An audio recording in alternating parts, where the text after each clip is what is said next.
હાલો, કેમ છો? I hope તમે હસો તો મજામાં. અમે બી મજામાં છે. કરો ગજાનંદ ગણપતિ બાપાના દર્શન, કેમ કે આપણે જવાનું છે આજે સત્સંગમાં. બસ વિડીયોમાં બન્યા રહેજો, અમારો સત્સંગ તમને બી સાંભળવા મળશે. ચલો આપણે જઈએ સત્સંગમાં. જય દ્વારકાધીશ, જય સિયારામ, જય માતાજી, ગણપતિ બાપ્પા મોરિયા. મોત નક્કી છે માનવ માથે, એક દી જુદા પડવાનો. હરેકના માટે મોત તો છે જ.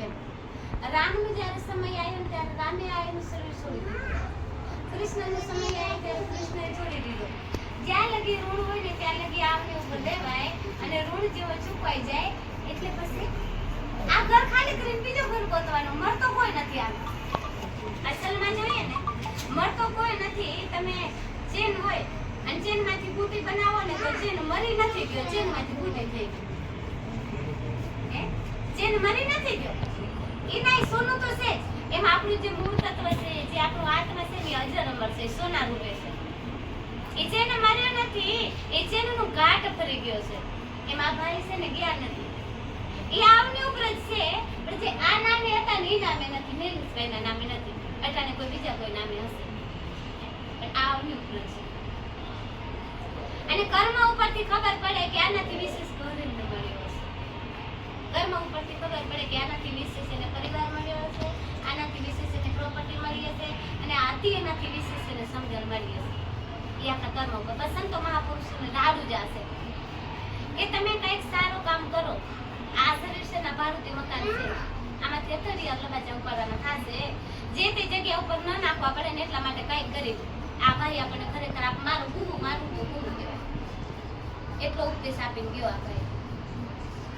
એને ટૂંક સમયમાં એટલી બધી કમાણી કરી લીધી, ટૂંક સમયમાં, કે જે આપણે આખી જિંદગી રહેશે નહીં કરી શકીએ એટલી કમાણી અમે ટૂંક સમયમાં કરી લીધી. અને જીવનમાં કંઈક કર્યો હશે ને તો આપણે ત્યાં બતાવશું. ભગવાન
આવાગમનના ચક્રમાંથી છૂટા થઈ જાય આ તાકાત ભજનની છે. કબીર કહે કમાલ કો દો બાદા શીખ લે કર સાહેબ કી બંદગી રૂપિયા તો અંધે. અને વરી વરી નાવો અવસર મળશે. આ રસ્તા ઉપર એમ કહેવાય છે કે જેનું આ ધરતી પાછળનું છે ને આ બેનું રટણું છે. કાંઈ નથી, કાંઈ છે. હવે અહીંયા જે રહે છે એને ખાવાના એમ કહેવાય છે કે વેત નથી. હવે કાંઈ પાછા કરી પુણ્ય કરી શકશે, એ ભગવાનનું ભજન કરી શકશે, પોતે પોતાની બળતરામાં પૂરા છે. તો પરમાત્માએ આપણને સારા ઘરે અવતાર આપ્યો છે. એટલે વરી વરીને આવો અવસર મળવો મુશ્કેલ છે. એટલા માટે કીધું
એટલે કીધું કે દોષ પોતાનું પોતે પ્રગટ કરે કરે હાથોને જોડ દગોને પ્રપંચ દિલમાં ન રાખે ભલે ગુના હોય લાખોને કરોડ આવા સંતોની માથે ભક્તિ ન અરે અરે બાપ સંતપણા છે ને બહુ મોંઘી વસ્તુ છે. મફતમાં આ મફત નથી. અમૂલ ચૂકવવો પડશે.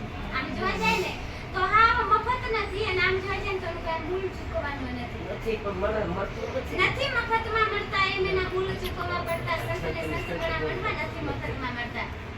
કે ભરી બજારે કોઈ વેચાણા કોઈ તેલ કરામાં કરતા ઘરની નારીને દાનમાં દેતા એ ચોપડે નામે ના ચડતા. જય હો, જય હો. મનવા નથી મફતમાં મળતા. કે પ્યારા પુત્રનું મસ્તક ખાંડીને ભોગ સાધુને ધરતા. પોતાના દીકરાનું મસ્તક ખાંડી અને ચેલે એનું એમ કહેવાય છે સાધુને ખવડાવી દીધો તો. સમજ્યા? પણ આપણને આ વસ્તુ શું છે કે નથી સમજાનું ને સત્ય એટલે આપણને આ બધું લોવી લવશે માયાનું. નકા એને એનો દીકરો તો એને પ્રાપ્ત થયો તો બોલો શેઠ સગાસાને દીકરો પ્રાપ્ત થયો તો જો આ એનો દીકરો બહુ મોટો હતો કે હાવ નાનો નતો એવો નતો કોરિયામાં સતો તો એવો નતો ભણવા જતો. અને એમના ત્યાં સંત મહાત્મા આયા જો કે વાત તો મૂર્તિ ઉપાડી તો એમણે બંને જણાએ આમ જો ઠેઠ મૂર્તિ ઉપાડી તો પૂર્વ જન્મમાં એ હતા આપણે નિયમ હતો કે સવા પોરદી ચડે ને ત્યાં સુધીમાં 1.25 શેર સોનાનું દાન કરવું કાયમના માટે. એટલે એમના ત્યાં એક વખત કોઈ બ્રાહ્મણ આવ્યા એટલે એમણે એમ કીધું કે બાપુ કે હાલે કે સોનું એમ ઘરના રાજા એમને સોનું આપ્યું કે મારે સોનું નથી જોતું મને ભૂખ લાગી છે મારે જમવો છે. તો બોલે જમવો હોય તો અન્નનું દાન અમે નથી કરતા સોનાનું દાન કરીએ. બોલે સોનું ભલે ગમે તેટલું કિંમતી હોય એનાથી પેટ તો ના ભરાય ને.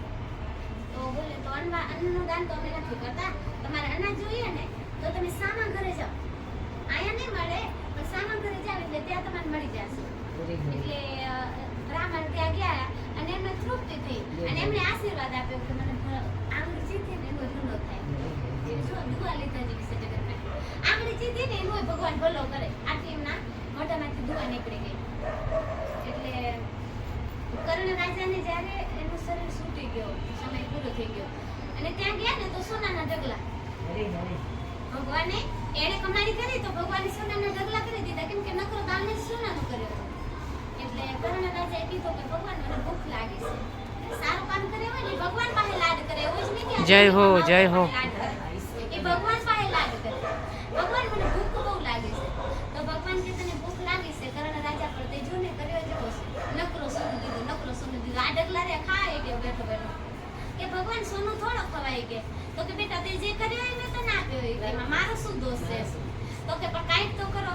એટલે કાંઈક જો આમાં કાંઈ ન થાય કે જેવો તમે વાવો ને એવો તમે લણો એમ. અને પછી એમને જોયું ને તો ચોપડામાં હતો એક લખેલો કે તે અન્નનું દાન કર્યો નથી પણ આંગળી ચીંધી છે. હવે જો એને તને કેટલા આશીર્વાદ આપ્યા એમ. તો એને એવા આશીર્વાદ આપ્યા કે ભગવાન તારો ભલો કરે. જય હો, કે જય જે હો. આંગળી જે તે ચીંધી હતી ને ઈ આંગળી તું મોઢામાં નાખ.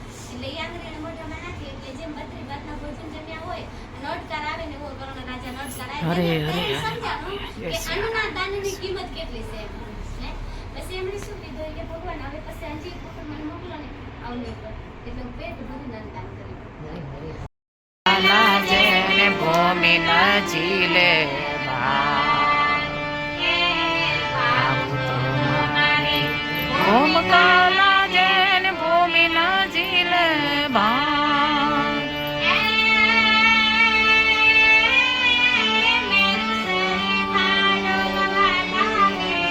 અરે અરે માં જન્મેલે ચેલૈયો સત ન ચૂકે. રમણ માં જન્મેલે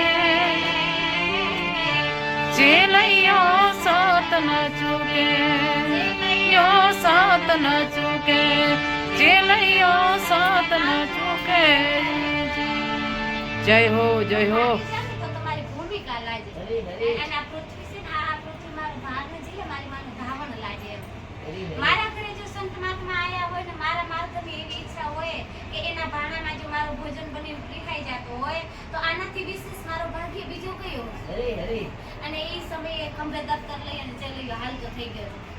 રસ્તામાં સગાસા મળ્યા તો એ ચકિત થઈ ગયા કે નથી રિસેસનો ટાઈમ, નથી હજી રજાનો ટાઈમ અને અટાણે તું ઓવર ટાઈમે તું કેમ ઘરે આવે છે?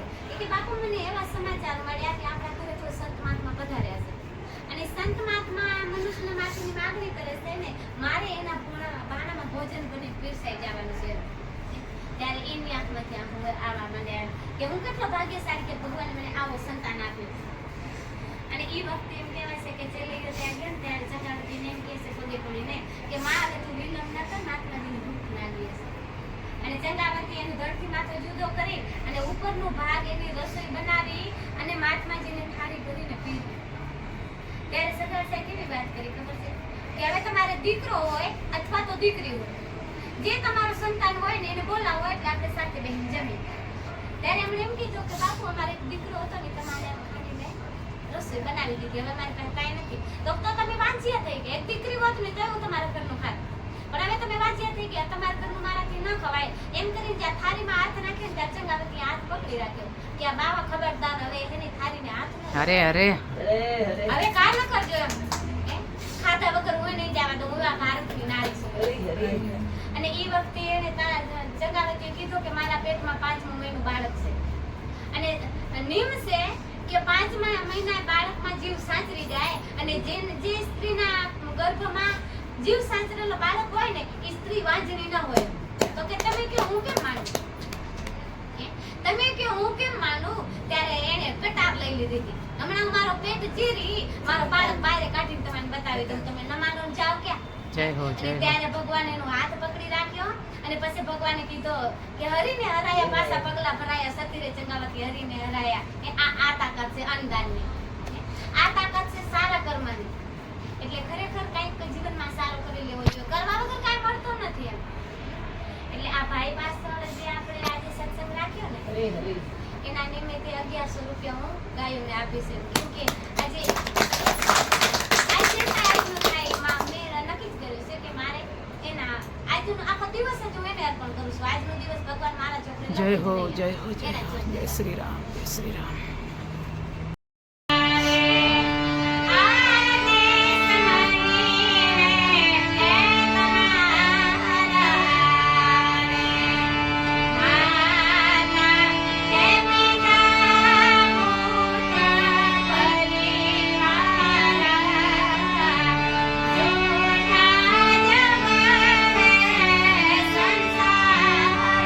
અરે અરે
જય હો જય હો